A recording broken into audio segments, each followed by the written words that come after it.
Nah Cin, bukan hanya menusuk wajah dan leher ibunya, Isabella ini juga Cin memukul kepala ibunya menggunakan tongkat baseball.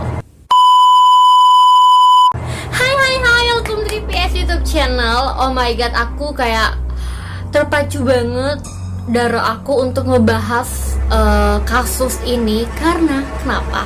Aku tuh ngeliat kisah dari si Isabella Guzman ini di TikTok. Aku pribadi jarang banget buka TikTok, Cien. Tapi tadi aku buka TikTok. Hari ini hari Minggu by the way. Terus ya udah, aku memutuskan untuk membuat video ini karena aku sangat-sangat tertarik ngebahas berita ini. Karena kenapa? Namanya itu namanya itu sama banget kayak nama teman aku, sahabat aku. Nama dari gadis yang membunuh ibunya ini sama dengan nama sahabat aku. Pasti kalau kalian yang subscribe channelnya Isabella Usman, Isabella Zijal Usman, itu adalah teman aku, sahabat aku yang udah beberapa kali dia ada di channel aku, di YouTube channel aku collab bareng dia. Namanya itu sama banget. Namanya sama banget, Cin. Nggak sama banget juga sih, namanya yang mirip. Ya, mirip banget antara Isabella Guzman sama Isabella Usman. Oh my god. Dan Cin, aku memutuskan untuk ngebahas ini karena namanya sama dengan sahabat aku, Isabella Usman. Dan ini masih viral banget di TikTok. Oke. Kalau kalian penasaran gimana kisah lengkap dari Isabella Guzman ini, keep watching. Kisah pembunuhan dari Isabella Guzman ini ternyata sudah 7 tahun berlalu, tapi masih sampai saat ini masih sangat hangat untuk diperbincangkan. Dia kan seorang gadis, ya remaja bisa dibilang. Dia membunuh ibu kandungnya sendiri dan dia menusuk tubuh ibunya sebanyak 151 kali.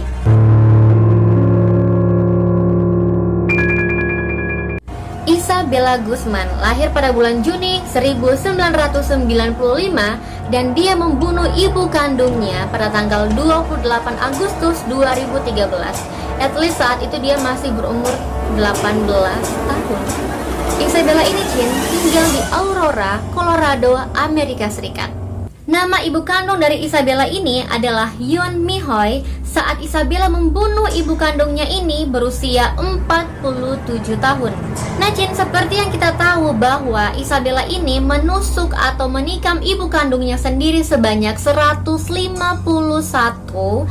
di bagian wajah dan di bagian leher di rumahnya sendiri Cin, di lantai 2. Nah Cin, rumah dari Isabella ini di blok 2600 Jalan South 5, Aurora, Colorado, Amerika Serikat. Nah Cin, bukan hanya menusuk wajah dan leher ibunya, Isabella ini juga Cin memukul kepala ibunya menggunakan tongkat baseball. Oh my god. Kenapa ada tongkat baseball di rumahnya? Karena Isabella ini juga suka bermain baseball. Nah Cin, pasti kalian bertanya-tanya, why Isabella ini membunuh ibu kandungnya? Nah Cin, kenapa Isabella ini sampai membunuh ibunya? Isabella ini mengalami gangguan jiwa dan selain itu Cin, dia mengalami stres. Kenapa Isabella stres? Karena ibunya telah berpisah dengan ayah kandungnya. Nah Cin, karena Isabella ini mengidap gangguan jiwa, pengadilan Colorado tidak menjatuhi hukuman kepada Isabella Guzman. Amazing. Ya Cin, seperti hukum di Indonesia bahwa orang yang mengidap gangguan jiwa tidak bisa dihukum. Nah Cin, setelah Isabella membunuh ibunya, Isabella ini menuju ke satu minimarket yang namanya Hamart. Dia pergi ke toilet wanita untuk berganti baju dan mencuci rambutnya. Nah Cin, saat itu pegawai minimarket sempat bertanya ke Isabella, "What happened with you?" Nah, tahukah kalian, Isabella ini mengarang cerita kepada pegawai itu. Dia bilang bahwa dia baru saja mengalami pemerkosaan dan dia meminta ke pegawai tersebut untuk tidak melaporkannya ke polisi. Nah, Isabella juga menolak untuk diantarkan pulang ke rumahnya dengan alasan dia takut kalau papanya itu marah. Nah, satu-satunya saksi dari pembunuhan sadis ini adalah Ryan Hoy. Nah, Ryan Hoy sendiri adalah ayah tiri dari Isabella Guzman ini. Nah, Ryan Hoy ini tidak menyaksikan dengan kedua matanya, tapi melainkan dia mendengar rintihan dan jeritan istrinya dari dalam kamar mandi lantai 2 yang telah dikunci oleh Isabella. Nah, saat kejadian berlangsung, Ryan Hoy ini mencoba untuk membuka pintu kamar mandi tersebut. Dan setelah Isabella membuka pintu kamar mandinya, Ryan Hoy tetap tidak bisa berbuat apa-apa, karena saat Isabella membuka pintu, Isabella mengacungkan pisau ke arah Ryan Hoy. Nah, Ryan tidak bisa berbuat apa-apa. Ryan tidak bisa melawan saat itu. Karena kenapa? Karena Ryan takut, kalau Ryan akan menjadi korban Isabella selanjutnya. Nah, setelah mengarahkan pisau ke arah Ryan Hoy, Isabella ini menuruni tangga rumahnya. Dan Ryan langsung melihat kondisi istrinya sangat-sangat mengenaskan. Nah, saat itu juga Ryan mencoba untuk membangunkan istrinya, tapi percuma, karena istrinya telah meninggal dunia. Nah, ternyata 3 jam sebelum Isabella membunuh ibu kandungnya, ayah kandung dari Isabel ini yang bernama Robert Guzman sempat menemui Isabel di rumah tersebut. Nah, tujuan ayah kandung dari Isabella ini mengunjungi putrinya untuk menasehati Isabella supaya menghormati ibu kandungnya. Nah, ternyata Isabella ini mempunyai pacar. Nah, ternyata di hari kejadian itu, seorang tetangga melihat pacar dari Isabella ini melompati rumah dari Isabella dengan wajah ketakutan. Dan ternyata juga sehari sebelum Isabella membunuh ibu kandungnya ini, Isabella sempat mengirim email kepada ibunya dengan isi, "Kau akan menebusnya."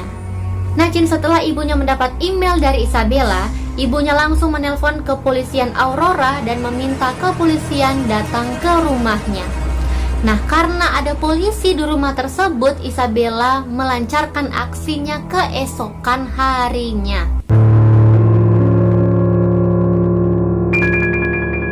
Isabella Guzman divonis tidak bersalah oleh Pengadilan Colorado, Amerika Serikat. Keputusan itu diambil setelah banding yang mengatakan bahwa Isabella Guzman ini mengalami gangguan jiwa dan diterima oleh Pengadilan Colorado pada Desember 2013.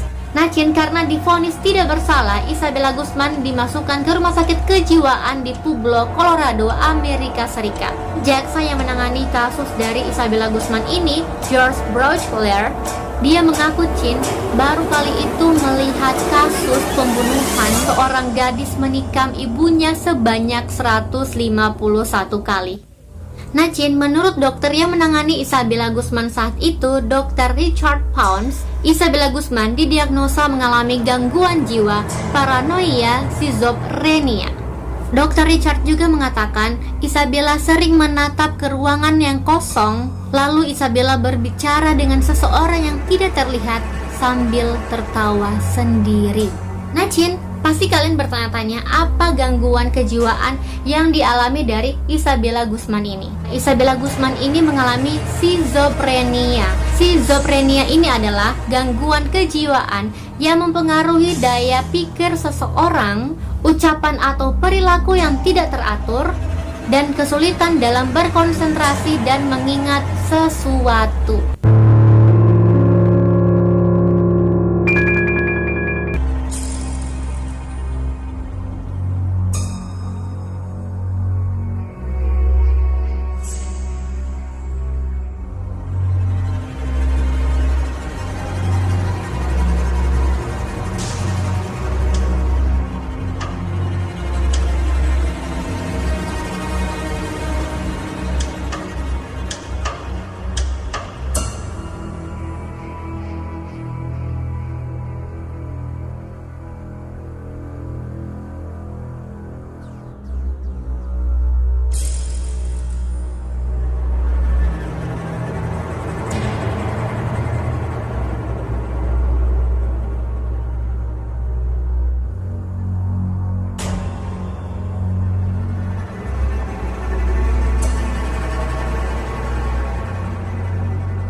kisah dari Isabella Guzman, gadis yang berumur 18 tahun yang membunuh ibu kandungnya sendiri sebanyak 151 tusukan. Bagaimana Cin menurut kalian? Komen di bawah. Nah Cin, seperti yang kita tahu bahwa gangguan jiwa atau stres dari seseorang itu sangat berpengaruh terhadap perilaku. Orang yang mengalami gangguan jiwa Cin harus mendapatkan perhatian yang ekstra dan harus ditangani oleh orang-orang yang tepat. Ya makanya Cin, orang yang mengalami stres, orang yang mengalami gangguan jiwa harus secepatnya mendapatkan pertolongan dari orang-orang yang tepat. Oke Cin, sekian dulu video hari ini. Kalau kalian suka sama video ini, please like this video. Jangan lupa juga komen di bawah kalau kalian mau request aku bikin video apa lagi selanjutnya. Kalau kalian mau request aku hal-hal yang viral atau kisah-kisah yang kalian pingin denger, komen di bawah. Oke Cin, jangan lupa juga subscribe dan nyalain notifikasinya supaya kalian gak akan ketinggalan sama video-video aku selanjutnya. Dan jangan lupa juga follow Instagram aku @diaputrisabria supaya kalian gak akan ketinggalan juga sama info-info atau video-video yang aku akan upload di YouTube channel aku selanjutnya. Oke Cin, see you di next video. Bye.